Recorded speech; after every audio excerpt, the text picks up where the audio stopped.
Tiger I crystal.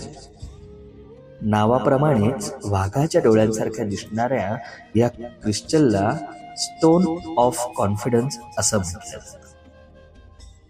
आत्मविश्वास वाढवणे, ज्यामुळे चांगल्या चांगल्या प्रेरणा मिळवणे, आपलं ध्यान केंद्रित करणे, वाईट नजरेपासून बचाव करणे, जीवनात येणाऱ्या अडचणींना समोर जाण्याची शक्ती प्राप्त करणे, समोरच्याशी बोलण्यात येणारी भीती घालवणे, त्यामुळे नेतृत्व गुण वाढवणे यासाठी या क्रिस्टलचा उपयोग केला जातो. ज्योतिषशास्त्रामुळे मकर आणि सिंह राशी ह्या 2 राशी हे क्रिस्टल घालू शकतात. मंगळ आणि सूर्यग्रहाचा दोष कमी करण्यासाठी या क्रिस्टलचा वापर करण्यात येतो. जर तुम्हाला हवा असेल हा क्रिस्टल माळा किंवा ब्रेसलेट स्वरूपात तर आमच्याशी संपर्क करा.